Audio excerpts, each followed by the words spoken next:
Chào mừng tất cả các bạn đã quay trở lại với kênh YouTube Thunderstorm Mogo. Và trong video của ngày hôm nay, nhân dịp vào ngày Community Day của Pokemon Livani thì mình sẽ làm ra một video để test xem thử Pokemon này liệu có thể đáp ứng được nhu cầu làm meta hoặc là counter meta ở các giải đấu thuộc khuôn khổ Great League Open của mảng PvP hay không. Livani là một Pokemon mang song hệ bọ và cỏ, do đó Pokemon này sẽ bị ảnh hưởng rất nhiều bởi các đòn tấn công từ hệ bay, hệ bọ, độc, băng, đá và đặc biệt là nhân 4 từ hệ lửa, đồng thời giảm thiểu được sức tấn công từ các hệ đất, hệ giác đấu, hệ điện, nước và đồng thời chia 4 được sức tấn công từ hệ cỏ. Và với Livani thì mình đã quyết định chọn ra một số Pokemon thuộc meta hoặc là counter meta để có thể build team thích hợp với Pokemon này. Để đánh giá xem Pokemon này có thực sự là một Pokemon tốt cho PvP hay không thì chúng ta cùng đi vào nội dung chính của ngày hôm nay và cùng nhau đánh giá xem nha. Trận đấu đầu tiên chúng ta có Livani đối đầu với Pangoro. Mình đã đi team Livani và Talonflame cùng với Jigglypuff. Đây không phải là một matchup quá tội cho Livani bởi vì các đòn tấn công X-Scissor hoặc là Leaf Blade đều có thể gây ra rất nhiều damage lên trên Pangoro, đồng thời chúng ta cũng reset được đòn counter. Mình phản công lại với đòn Leaf Blade sau khi chấp nhận trúng một đòn Night Slash và Leaf Blade đã lấy được shield đầu tiên từ Pangoro. Và mình lần này có lẽ sẽ chọn shield đòn Night Slash thứ hai bởi vì đòn này gần như sẽ KO được Livani nếu mình không shield. Livani là một Pokemon rất giấy, do đó chúng ta gần như phải chấp nhận shield các sharp move neutral đến từ những Pokemon có sức tấn công cao như là Pangoro. Đối phương sau khi lấy được shield của mình đã swap sang Pokemon thứ hai của họ là Guslow và mình phản công lại với một đòn X-Scissor đi trúng đích. Sau khi đòn X-Scissor đi trúng đích, mình hoàn toàn có thể thoải mái tung ra Jigglypuff và hoàn toàn farm down được Guslow đến từ phía đối phương. Guslow thì phản công lại với các đòn Brutal Swing có thể kéo được HP của Jigglypuff giảm xuống tương đối nhiều, nhưng mình cho rằng Guslow không thể đạt được đến đòn Brutal Swing thứ ba và do đó Jigglypuff của mình hoàn toàn có thể tích trữ 100% năng lượng để có thể chiến đấu với Pangoro nếu như Pokemon của đối phương quay trở lại.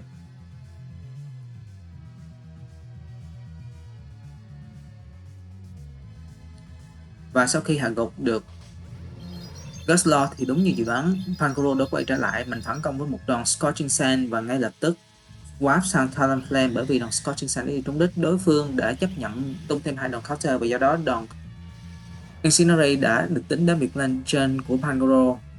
Pokemon cuối cùng của đối phương là Toxapex. Mình hoàn toàn có thể tranh được một đòn Fry, tuy nhiên mình muốn ép shield đối phương, do đó mình đã quyết định chọn Down Shield để chặn đòn Fry và phản công lại với đòn Fly.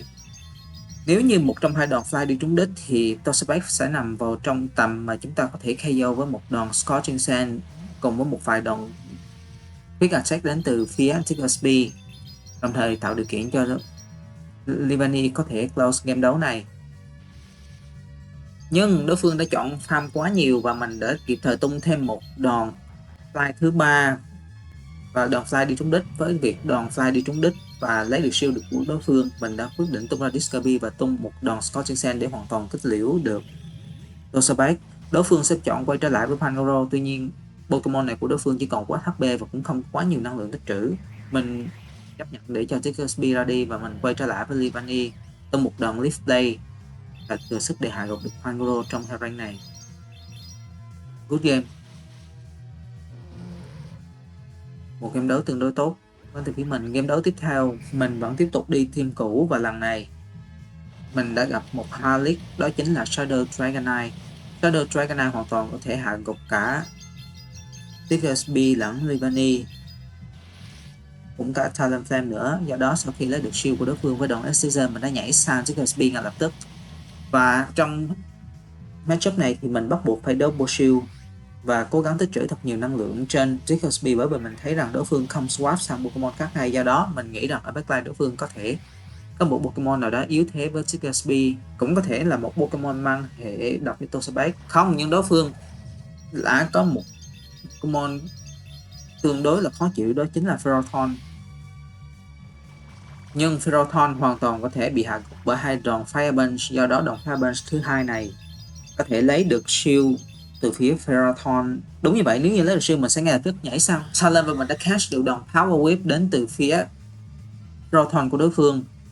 Talonflame đã tranh được một đòn Power Whip rất nhẹ nhàng và mình đồng thời đã tung được hai đòn Incinerate trúng đích.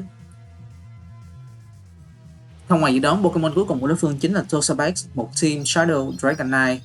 Proton và Toxapex đang xuất hiện rất nhiều ở các giải Playlist gần đây, đặc biệt là ở khuôn khổ rank từ 2500 đến 2750 elo. Mình quyết định CMB Toxapex với đòn fly thứ hai, và nếu như đòn này đi trúng đích thì mình sẽ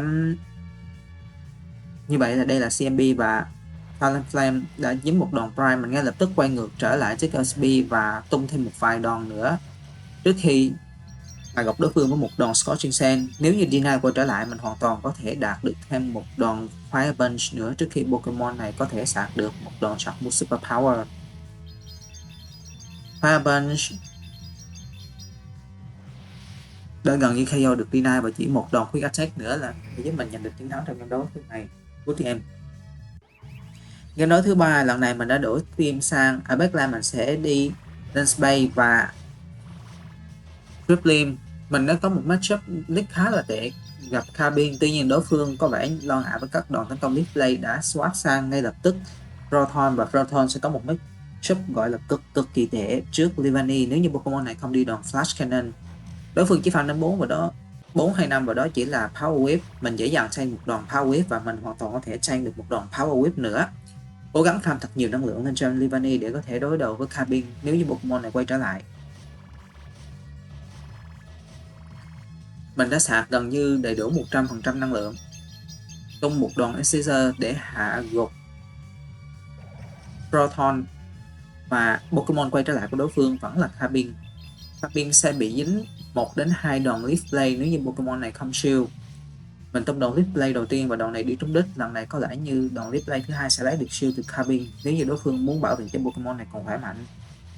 Nếu như vậy, mình đã lấy được shield đầu tiên từ phía đối phương. Mình đã để cho Carbine hoàn toàn farm down Livani và tung Dunsparce ra sân. Và ở backline, đối phương vẫn có một Pokemon mang hệ cỏ khác, đó chính là Chestnut. Chestnut với một matchup với Drifblim sẽ hoàn toàn bị lép vế. Dẫu cho Pokemon này đi các đòn Thunder Punch thì mình vẫn còn đang up một shield, do đó mình hoàn toàn có thể outpace đối phương bởi đòn Icy Wind thứ ba. Thunder Punch đã lấy được shield đầu tiên của mình, và sau khi farm được rất nhiều năng lượng lên trên Drifblim tích trữ 2 đòn Icy Wind thì mình đã tấn công với đòn Icy Wind đầu tiên. Icy Wind đã lấy được shield đầu tiên từ Chestnut và đối phương quyết định farm thêm một Fast Move, sau đó mới thả Charmu Thunder Punch. Mình đã đao shield cuối cùng để bảo vệ cho Drifblim còn khỏe mạnh. Ngay lập tức đối phương đã swap sang Carbine, và Carbine sẽ hoàn toàn bị đánh bại bởi Dunsparce của mình với một đòn Durant đi trúng đích, và mình hoàn toàn có thể farm trao được Carbine trong hai rank này. Mình xây một đòn Moonblast rất nhẹ nhàng. Dunsparce là một Pokemon cực kỳ trâu ở giải Greenwich. Đòn Durant đến từ Dunsparce đã dễ dàng đưa Carbine vào trong hell rank, mà mình hoàn toàn có thể farm down Pokemon này để có đến 2 Charmu tích trữ trên Dunsparce.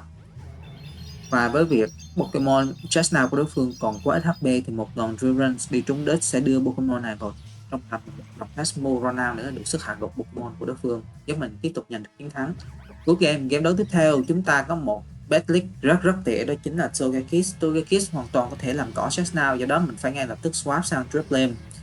Drifblim không có một matchup tốt với Pokemon vừa được swap vào của đối phương, đó là Dunsparce. Dunsparce hoàn toàn có thể resist các fast move Astronic đến từ phía Drifblim và phản công lại với các đòn Rock Slide cực kỳ hiệu quả, kèm theo các fast move Ronald đến super effective. Mình quyết định down shield để có thể chặn đòn Rock Slide đầu tiên và cố gắng hạ sức tấn công của Dunsparce thêm một bậc nữa bởi đòn Icy Wind thứ hai đến từ phía Drifblim. Icy Wind thứ hai đi trúng đích và đã đưa Dunsparce của đối phương vào trong tầm mà mình hoàn toàn có thể hạ gục. Với một đòn Icy Wind đi trúng đích nữa, đối phương tung đòn Rock Slide đi trúng đích và mình cố gắng catch được Charmu Rock Slide nhưng mình không thành công, và đối phương đã quay trở lại với Togetic. Togetic cũng không có một matchup tốt với Dunsparce, tuy nhiên đối phương đang up shield so với mình, do đó họ hoàn toàn có thể thắng được matchup này bởi vì có Charmu Aeroace đến từ phía Togetic là đòn move Stab và có fast move Fire Wing sạc cực kỳ nhanh. Có vẻ như Dunsparce của mình chỉ có thể tranh được một đòn Aeroace nữa mà thôi, do đó mình đã quyết định farm thêm thật nhiều năng lượng cho Dunsparce và hy vọng rằng Dunsparce của mình có thể tung đòn Sharkmu Rock Slide. Tuy nhiên đối phương đã swap ngược lại Pokemon của họ, đó chính là Dunsparce và Down Shield để có thể hạ gục Dunsparce của mình. Mình quay ngược trở lại với Drifblim và Down Shield cuối cùng để bảo vệ cho Drifblim khỏe mạnh, đồng thời phản công lại với đòn Ice Wing. Nếu như Ice Wing đi trúng đích thì mình có thể hạ gục được Dunsparce, đồng thời hy vọng rằng Leavanny có thể làm được một điều gì đó đặc biệt với Pokemon cuối cùng. Tuy nhiên backline của đối phương vẫn còn Pokemon counter khác với Leavanny, đó chính là một Pokemon mang hệ bọ và thép Forrestress. Forrestress có thể sang được 2 Sharkmu đến từ phía Leavanny tương đối là nhẹ nhàng, và Pokemon này đi bộ move Rock Tomb rất mạnh, đánh hiệu quả lên Leavanny. Và tôi sẽ dễ dàng sneak một fast move để hạ gục được Leavanny của mình. Mình không còn cửa thắng nên bắt buộc phải đầu hàng. Game đấu tiếp theo mình bắt buộc phải đổi sang một đội hình khác, đó chính là Jigglypuff và Azu hỗ trợ backline. Leavanny vẫn đi league và mình đã tiếp tục gặp một pha counter, đó chính là Drapion. Không thật khó hiểu vì sao đối phương của mình lại quyết định tung đòn Alpha Tail chứ không phải là Crunch, hoặc là Drapion Shadow của đối phương không đi đòn Crunch. Do đó mình ngay lập tức swap sang Jigglypuff để draw out Pokemon backline của đối phương, và mình đã draw out được Mandibuzz. Mandibuzz hoàn toàn có thể thắng thế tuyệt đối đối với Leavanny, do đó được gặp Mandibuzz matchup này là một điều tốt cho Leavanny của mình. Jigglypuff là một Pokemon rất trâu, hoàn toàn có thể sang được đến 3 đến 4 Sharkmu đến từ phía Mandibuzz, và mình cần phải chơi cực kỳ thận trọng trong matchup này, không để cho Mandibuzz sneak bất kỳ fast move nào qua. Mình liên tục phản công lại với các đòn Fire Punch. Nếu như trong matchup này mà Jigglypuff của mình đi đòn Hyper Beam thì mình hoàn toàn có thể chill shot được Mandibuzz của đối phương. Mình ngay lập tức swap Azu vào, bởi vì Azu có thể resist được các fast move từ phía Mandibuzz. Đối phương đã chọn quay trở lại với Drapion Shadow, đây rất có thể là Slug Bomb, và mình chấp nhận sang đòn Slug Bomb đầu tiên và hoàn toàn farm down Drapion của đối phương. Azu không thể change được bất kỳ Sharkmu nào đến từ phía Drapion, do đó mình đã quyết định down shield để chặn đòn Slug Bomb thứ hai, đồng thời farm down Drapion của đối phương. Pokemon còn lại của đối phương chỉ là Cresselia. Tuy nhiên Azu của mình còn quá ít HP và Leavanny cũng không còn đủ khỏe để change một đòn Sharkmu bất kỳ nào nữa đến từ phía Cresselia, dù đó là đòn Moonblast hay là Fusion Sight.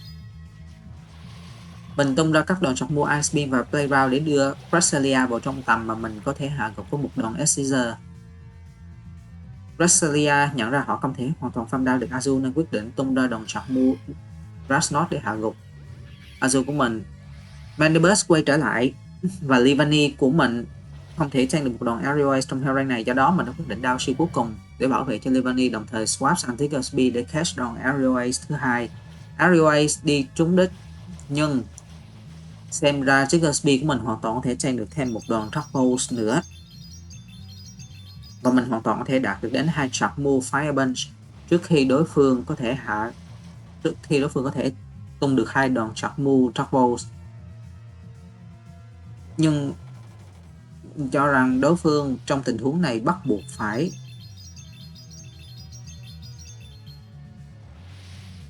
đao cả hai shield để bảo vệ cho Mandibuzz còn khỏe mạnh. Đối phương đã tung ra Pokemon cuối cùng của họ, đó là Cresselia, và mình đã swap sang Leavanny ngay lập tức để catch được đòn Sharkmu Grass Knot đến từ Cresselia. Điều này sẽ tạo điều kiện cho Leavanny của mình farm thêm 5 đòn nữa và hạ gục Cresselia với một đòn Scissor. Nếu như Mandibuzz quay trở lại, Pokemon này không thể farm ra được Leavanny và bắt buộc phải thả Sharkmu để hạ gục Leavanny của mình. Đồng thời Jigglypuff của mình vẫn còn một ít năng lượng đó, hoàn toàn có thể outpace Mandibuzz ở đòn Fire Punch kết liễu đối phương. Thời gian của trận đấu cũng đang đến hồi kết và mình đã kịp thời tung được một Sharkmu Fire Punch nữa trước khi Mandibuzz kịp thời sạc được một đòn Aerial Ace. Fire Punch hạ gục được Mandibuzz, khiến mình giành được một chiến thắng vô cùng kịch tính trong game đấu này. Game đấu tiếp theo vẫn là đội hình cũ Leavanny, Jigglypuff và Azumarill. Mình gặp phải một league khó, đó chính là Archibald League. Archibald hoàn toàn có thể làm cỏ Leavanny, và Pokemon này cũng có một độ trâu tương đối là ổn, có thể change được một đòn Scissor đến từ phía Leavanny. Đối phương quyết định thả Chakmu và mình cho ngần ngại rằng đây có thể là đòn Icy Wind hoặc là Avalanche, nhưng đối phương đã thành công bay shield mình với đòn Dragon Claw. Điều này đồng nghĩa với việc mình hoàn toàn không thể farm down được Artibas và phải chọn kết liễu đối phương với đòn Chakmu Leaf Blade. Leaf Blade dù là restricted nhưng vẫn thừa sức để KO được Artibas trong hell rank này. Ở backline, Pokemon thứ hai của đối phương đó chính là Clockside, và Clockside là một Pokemon cực kỳ mạnh ở giải Great League mùa này. Mình tung ra một đòn Chakmu Leaf Blade đi trúng đất và đưa Pokemon này vào trong hell rank mà mình hoàn toàn có thể quick attack và tung một đòn Scorching Sand để quyết liễu. Đối phương ngay lập tức swap sang Pokemon cuối cùng của họ là Quagsire. Mình tung ra Azumarill để đối đầu với trực diện với Quagsire và mình cho rằng Quagsire đang có lợi thế về shield và năng lượng, do đó họ hoàn toàn có thể đánh bại Azumarill của mình. Tuy nhiên, đối phương ít nhất cũng phải down một shield để có thể giành được chiến thắng trong trận đấu với Azumarill. Đòn Ice Beam đến từ phía Azu không lấy được shield từ phía của Quagsire, và đối phương vẫn tiếp tục outbase mình bởi đòn Chakmu thứ hai. Đây chắc chắn vẫn là đòn Storage.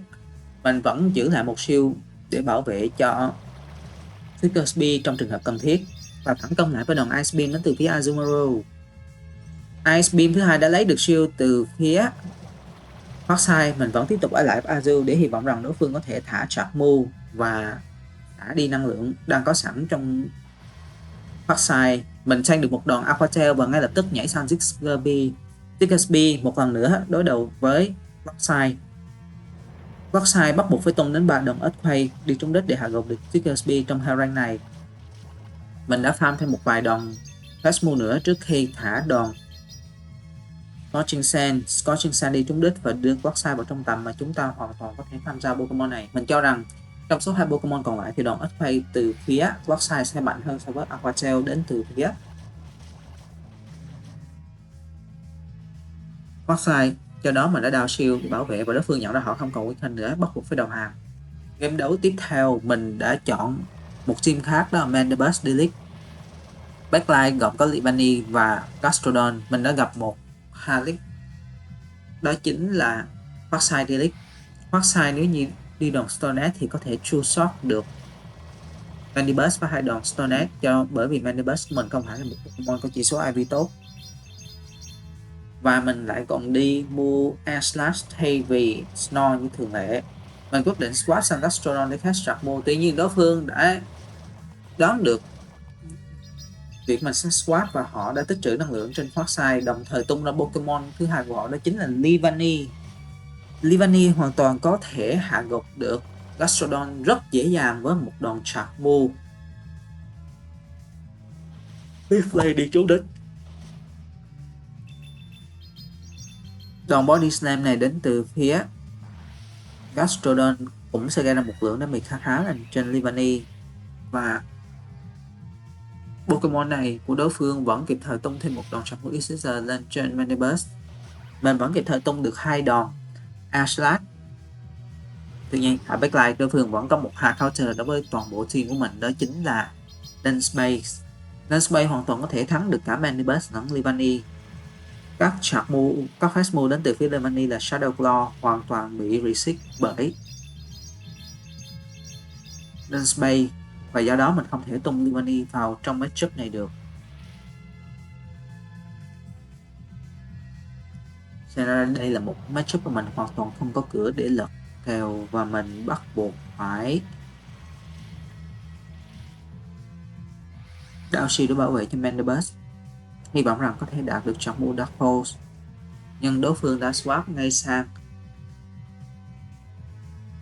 Quagsire và tung một đòn Aqua Tail để kết liễu Mandibus của mình. Livani, đây là thời gian để chúng ta kiểm chứng xem Livani có thể sang được một đòn Stone hay không. Livani sang được một đòn Stone, tuy nhiên một đòn này đã lấy được đến hơn 90% HP từ phía Livani. Mình nhận ra không còn weaken nào, bắt buộc phải đầu hàng trong game đấu này. Game đấu tiếp theo, một lần nữa chúng ta có Shadow Drake Anadilic, và lần này mình đã đổi backline từ Gastrodon sang Charjabug. Matchup đối đầu với D9 cũng không phải là quá tệ đối với Mandibus. Pokemon này hoàn toàn có thể tranh được một đòn Super Power, tuy nhiên mình đã quyết định down shield để bảo vệ cho Mandibus và đối phương đã bay shield mình thành công với đòn Dragon Claw. Mình phản công lại với đòn Aerial Ace và Aerial Ace cũng đã lấy được shield đầu tiên từ D9. Mình hoàn toàn có thể take được một đòn super power đến từ phía D9 và mình đã quyết định không shield đòn này.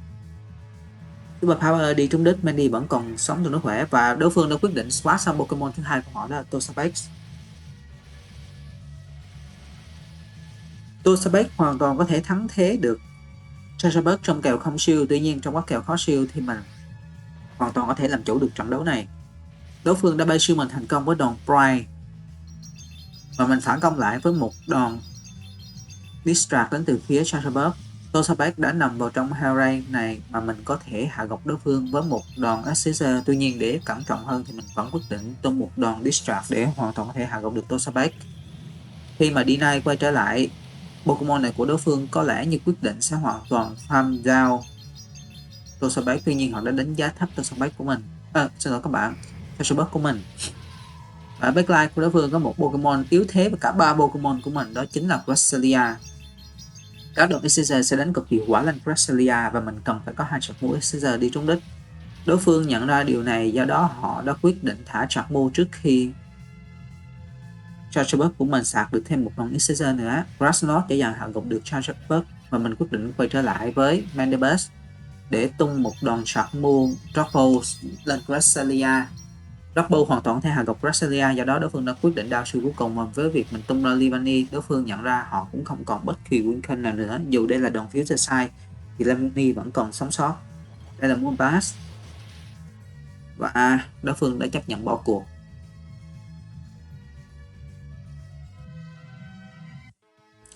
Game đấu tiếp theo và cũng là game đấu cuối cùng của ngày hôm nay, chúng ta có một Woodlick, đó chính là Malama D-League. Malama là một Pokemon rất phổ biến ở giải Greylich hiện nay, và với việc chúng ta có Mandibuzz D-League thì Malama hoàn toàn không có cửa để thắng dù cho Pokemon này đi đòn Hyper Beam. Đối phương sau khi tung một đòn Super Power để giảm được một lực HP từ Mandibuzz, quyết định swap sang Toxapex và mình hoàn toàn có thể hạ gục được Toxapex với Charjabug của mình. Charjabug hoàn toàn có thể thắng được Toxapex rất nhẹ nhàng trong các kèo đấu có siêu. Mọi việc còn diễn ra còn tốt hơn khi mình đã quyết định siêu chính xác đòn Slugway, đồng thời phản công lại với các đòn Distract đến từ phía Charjabug đi trúng đích và đưa Charjabug vào tầm, mà mình có thể farm được thêm một ít năng lượng nữa để có thể tung một đòn Exeter hạ gục được Charjabug. Trong rank này, Exeter chắc chắn sẽ KO và Pokemon được đưa vào sân của đối phương là Pokemon cuối cùng của họ, Parkside. Vì đây là sát được Parkside cho nên các đòn Exeter sẽ rất hiệu quả, rất mạnh. Do đó, đối phương đã bắt buộc phải đao siêu, và với việc đối phương đã timing hơi dở một tí thì mình đã đạt được thêm một đòn Exeter nữa trước khi phải lĩnh shot move đến từ phía Parkside. Đây có lẽ như là Aqua Tail, và với việc Leavanny của mình vẫn còn full HP, đây sẽ là một matchup thống trị của Leavanny. Đối phương đã swap sang Malama và họ nhận ra họ đã không còn bất kỳ quân khinh nào trong game đấu lần này. Đây cũng là trận đấu cuối cùng của mình trong video ngày hôm nay. Tổng kết lại thì sau 2 set thử team với Pokemon Leavanny thì mình cho rằng Pokemon này ở mức độ trung bình khá, có lẽ chỉ đạt được điểm 6 hoặc là 6.5 trên 10. Và với việc ở Greylich vẫn còn quá nhiều các meta counter được Leavanny, có thể kể đến như là Drapion, Mandibuzz và thậm chí có thể như là Drifblim, Glossite, Toxapex hay là Dunsparce, Talonflame, những Pokemon hiện đang là meta ở giải Greylich. Leavanny cũng không có quá nhiều của chơi ở giải này. Tuy nhiên Pokemon này vẫn có thể thắng thế đối với một số Pokemon mang hệ nước như là Gastrodon, Azumarill, Profligate, hoặc là một số Pokemon mang hệ đất như là Marowak, hoặc thậm chí một số Pokemon mang hệ đất như là Golett, vân vân. Thì mình cho rằng Leavanny vẫn không đủ sức để đánh ở giải Greylich trong thời điểm hiện tại. Các bạn có thể sử dụng Pokemon này trong trường hợp chúng ta cần thể leo các cấp 1500, hoặc là trong trường hợp chúng ta vẫn đang ở các rank thấp sang các rank cao, chúng ta sẽ gặp rất nhiều Pokemon counter với Leavanny. Do đó mình vẫn khuyên rằng các bạn không nên sử dụng Leavanny ở giải Greylich Open trong thời điểm hiện tại, và hãy sử dụng Pokemon này trong các giải đấu cấp. Video của mình đến đây cũng là kết thúc. Mình hy vọng rằng các bạn sẽ thích video ngày hôm nay của mình. Nếu như các bạn thấy thích, hãy để lại cho mình một like, một comment, đồng thời subscribe kênh The Storm Pogo. trong những ngày sắp đến thì mình sẽ tiếp tục làm ra những video có chất lượng cao hơn gửi đến cho các bạn. Chào tạm biệt tất cả các bạn.